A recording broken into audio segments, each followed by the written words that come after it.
All right. Welcome to another edition of Shabbat Lounge. This is Matt. And Jake here. We're coming to you with another edition of Talking Torah. And this is week 28, and it's what? Metzora. Or otherwise known as the Leper. Leper. This is the Leper portion here. The Leper edition. Leper print. Yes. Cheetah print. No. Sure. So we appreciate you stopping by and appreciate you sharing this content, liking this content, telling others about this content. Leave us a comment About this content.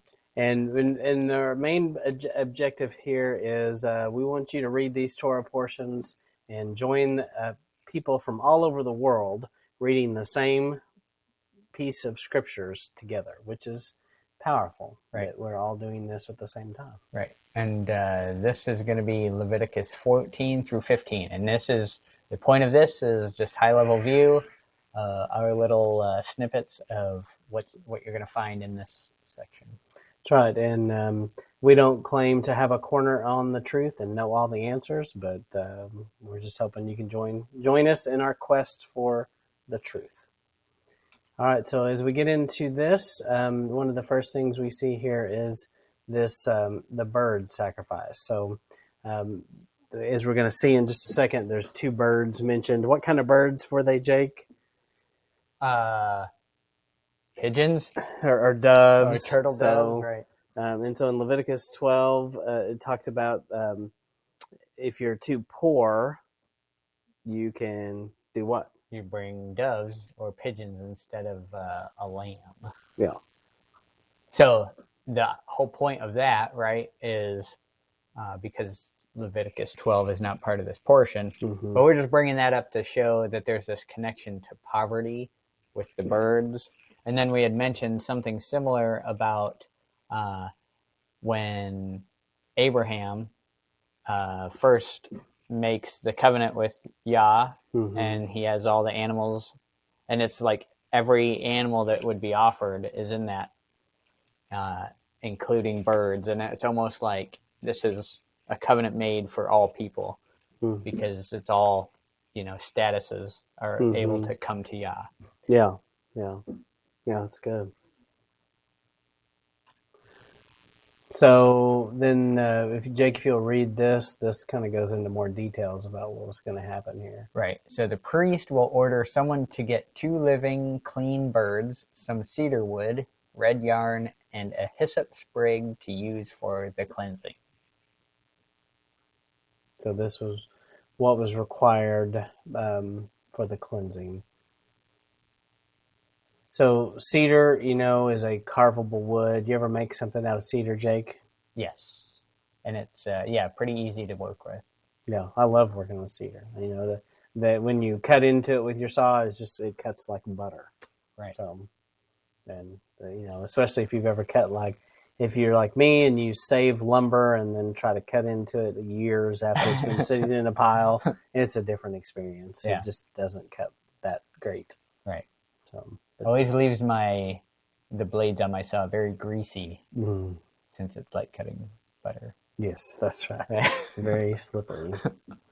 So, and then there's this scarlet, this red thread that he mentions, and it made me think of this scripture. Will you read this? Okay, come on now, let's discuss this, says Yahweh.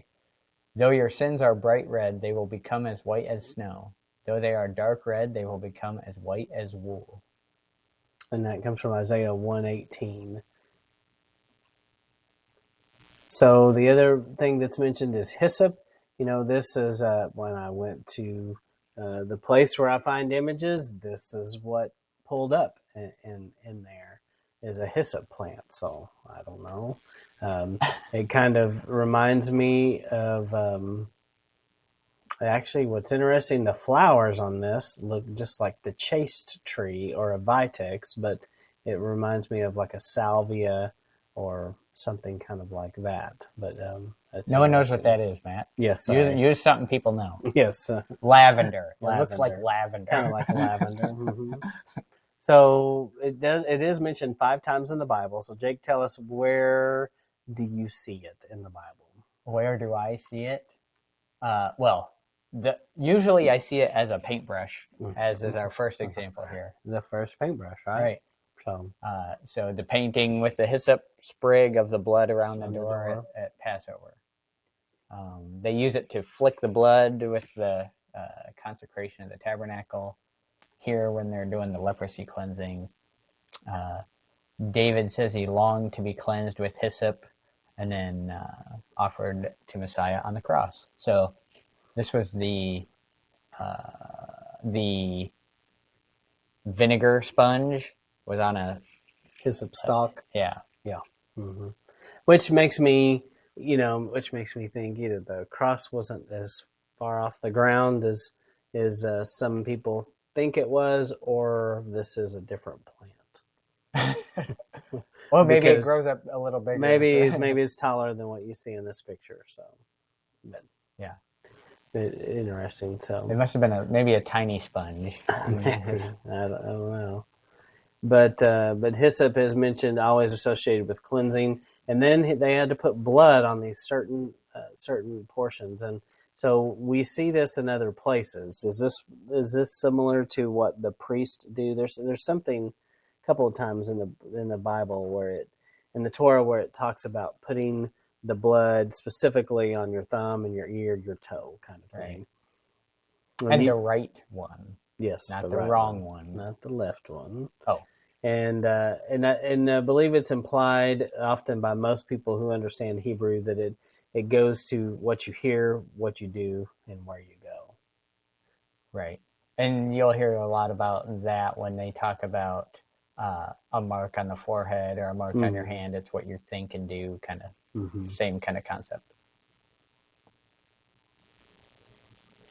So, Jake, what do you think about this concept that it wasn't the ritual that healed you?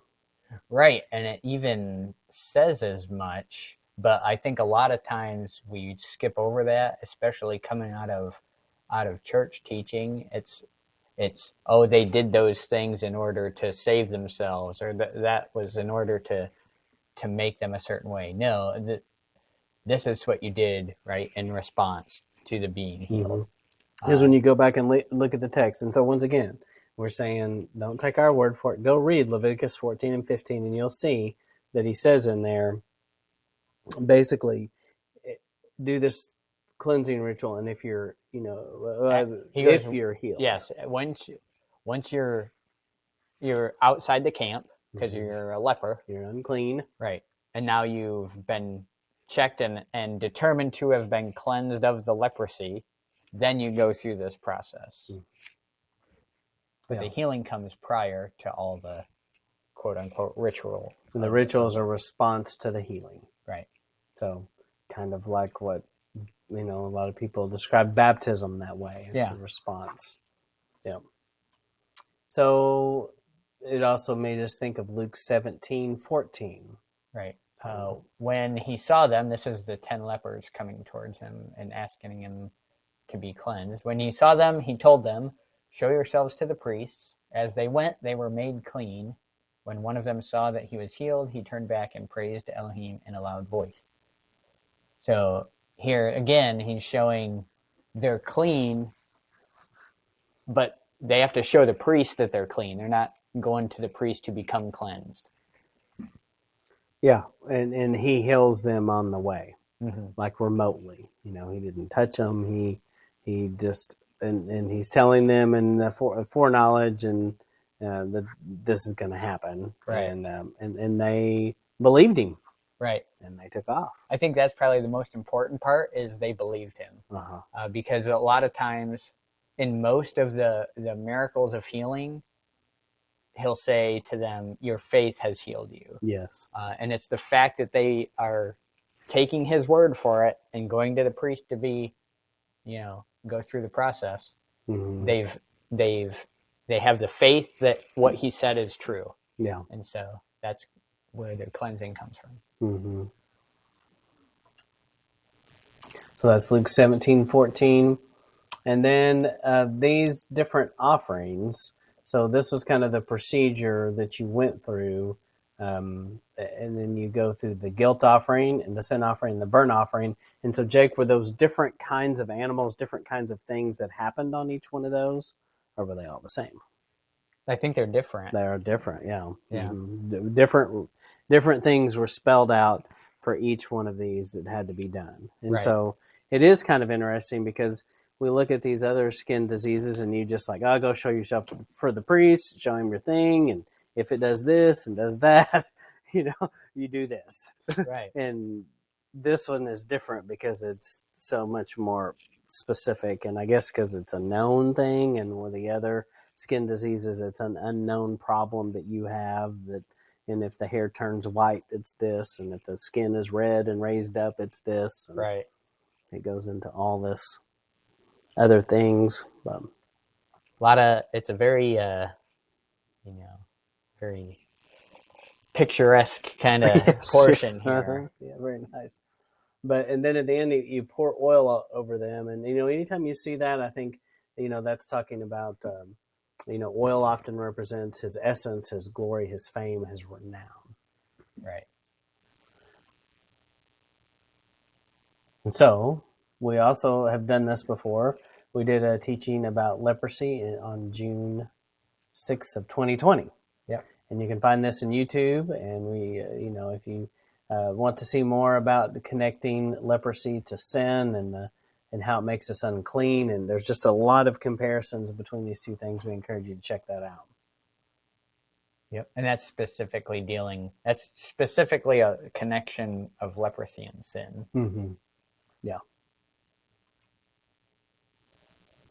And then it goes on in this, Jake, what does it talk about as we continue to finish up in the rest of this Torah portion? So then it goes into bodily discharges for men and women that can make you unclean. And you have to read to find out what those are. Right. So we might get kicked off of YouTube if we're not going to go into details on that, but if you've never checked it out, go check it out. He thought of everything, all the things that can happen and the places that things can come from.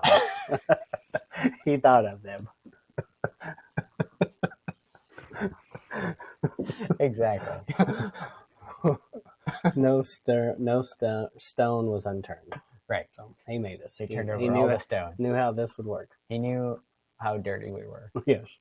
And so that concludes week 28 about the leper. Do you have anything else that we left out or didn't say? I'm sure we did leave things out, but they're in there.